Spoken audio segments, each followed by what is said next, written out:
Hey everyone, Samuel Gately here, and I'm going to do a quick preview read of The Headlock of Destiny.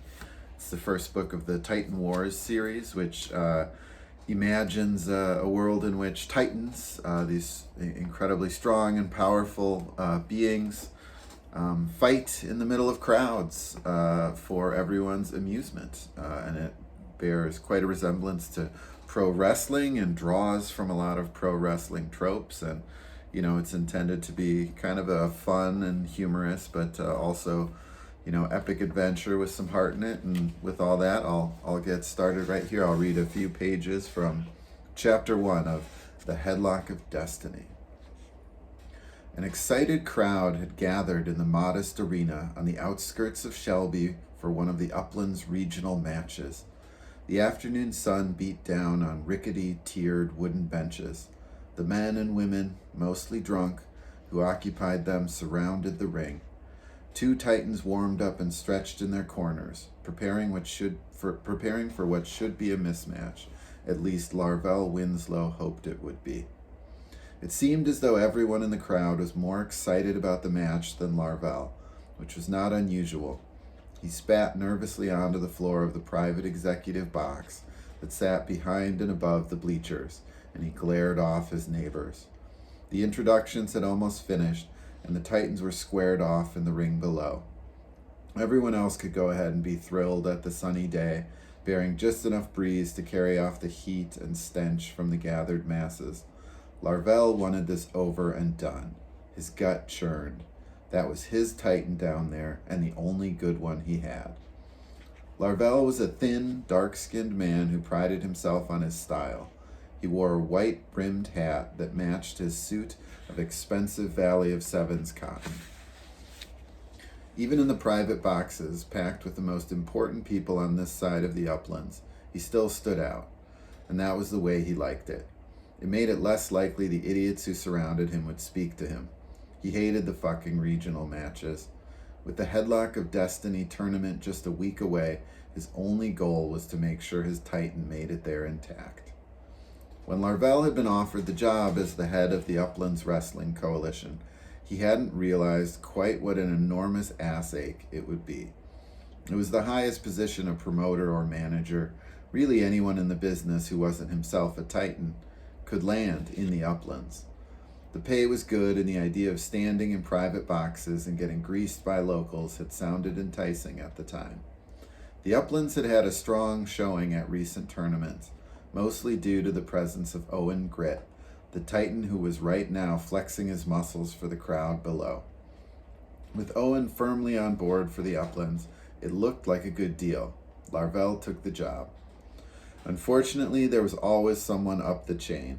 When Governor Crowell finally took the time to meet with Larvell, the point had been made early and often that she expected Larvell to deliver tournament wins, or he'd find his ass on the street. So the worry started.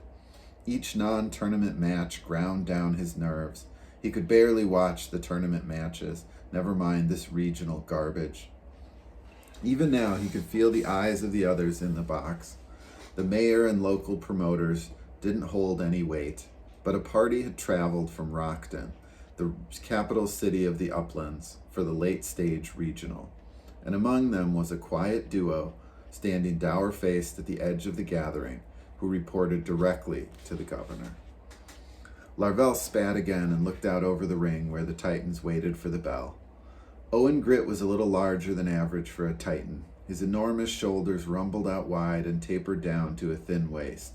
His chin-length red hair fell across his pale face as he smirked at his challenger.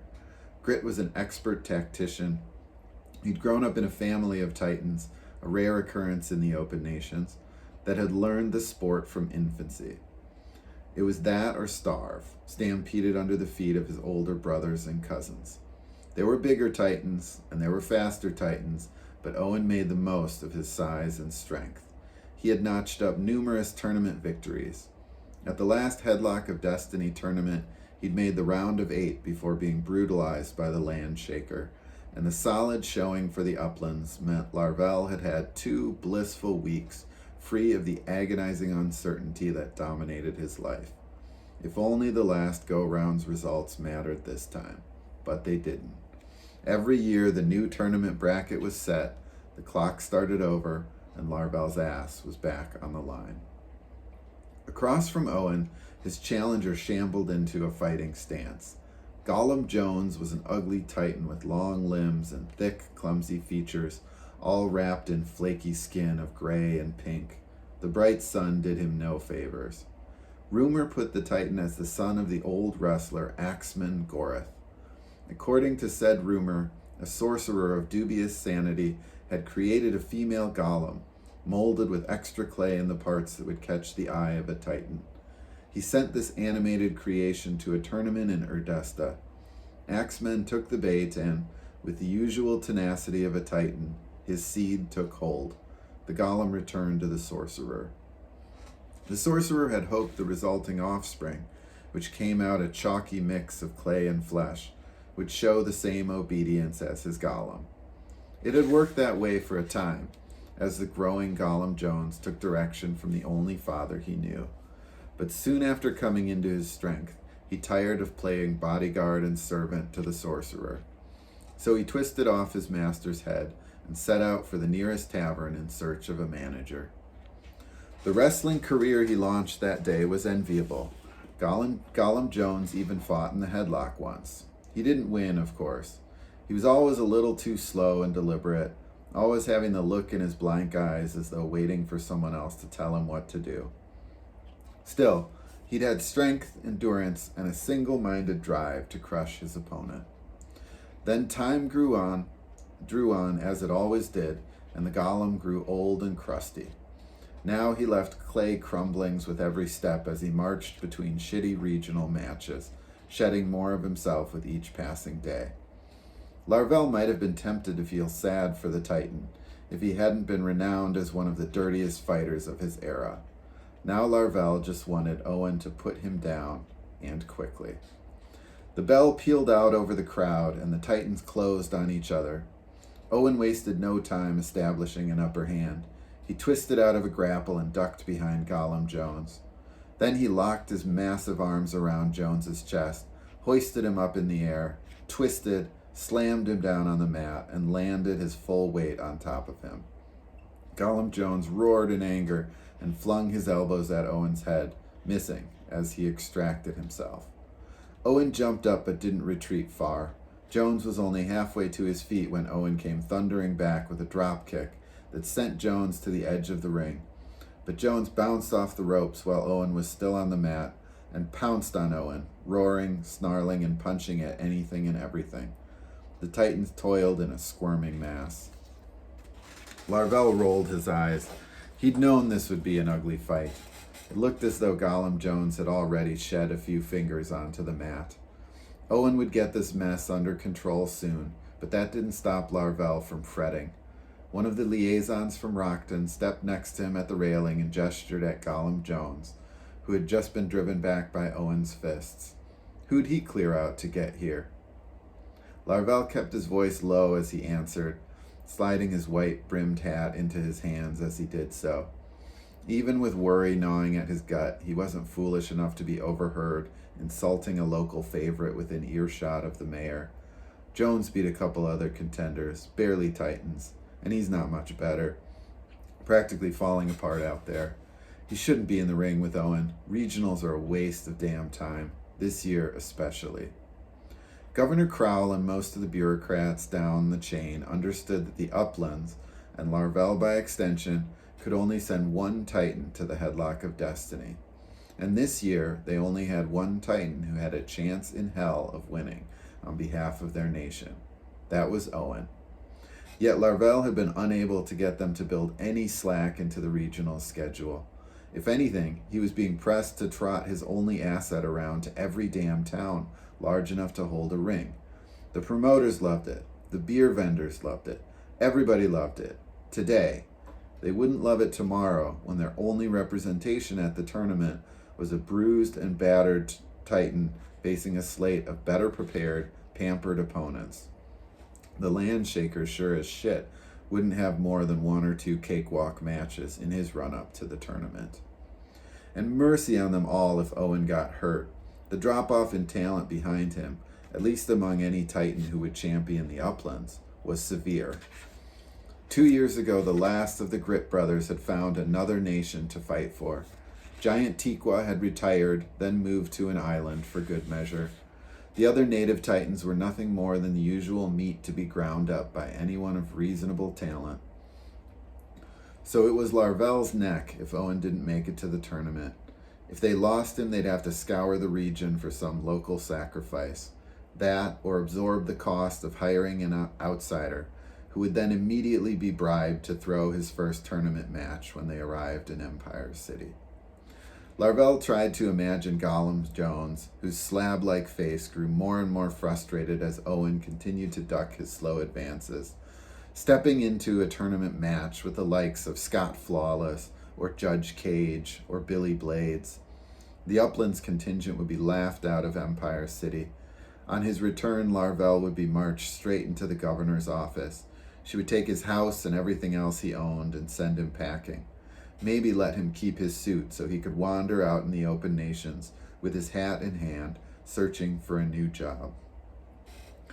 In the ring, Owen had the match solidly in control, but he was playing to the crowd, mounting the ropes for an elbow drop as Jones lay twitching in the center of the match. Larvel pushed the man yapping at him out of the way and scanned the box for Kyle, the only one he trusted among the collection of idiots. She broke off her conversation and caught his eye.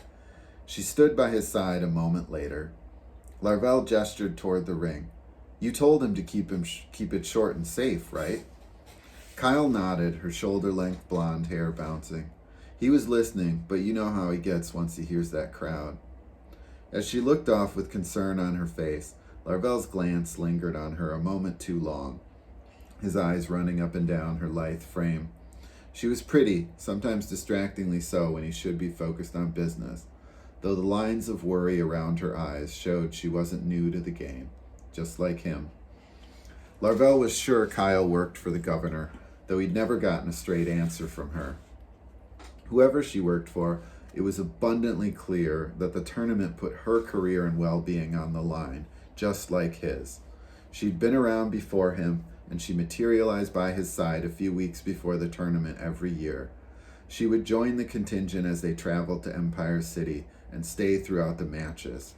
She wanted the Uplands to win just as much as he did, though her work carried on past the Uplands matches. Larvel had the feeling she was far more valuable to the governor than he was. Some sort of diplomat, or, more likely, a spy. Not that he'd ever verbalized that.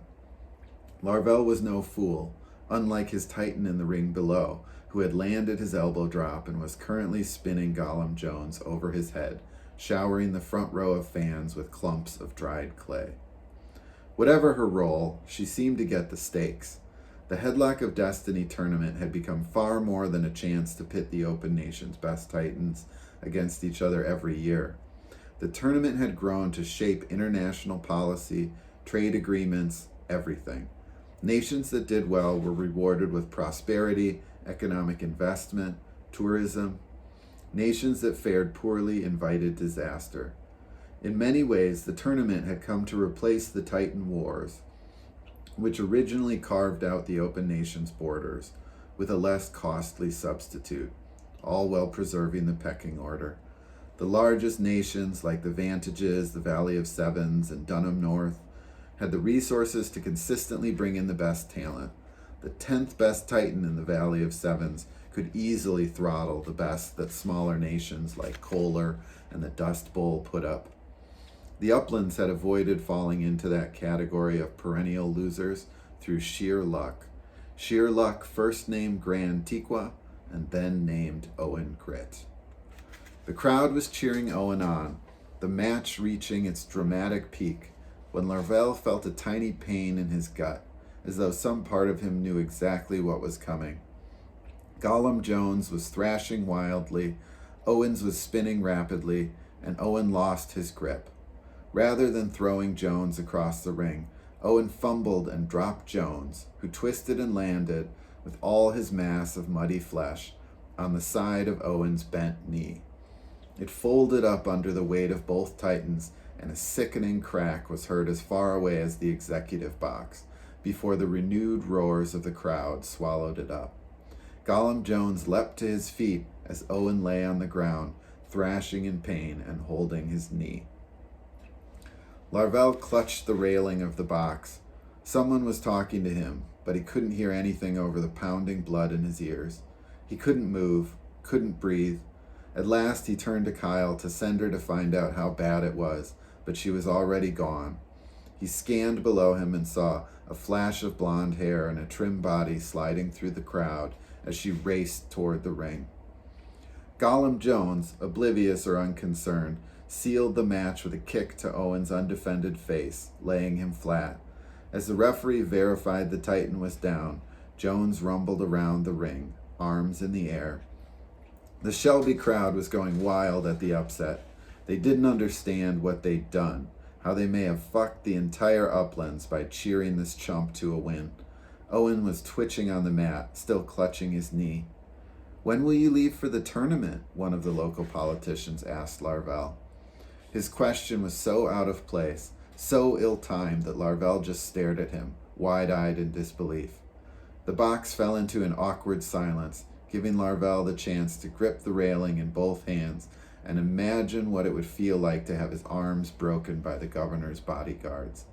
He took his hat off and put it back on again. Would they stop at the arms? Or move on to his legs next? Should he get out of the Uplands tonight?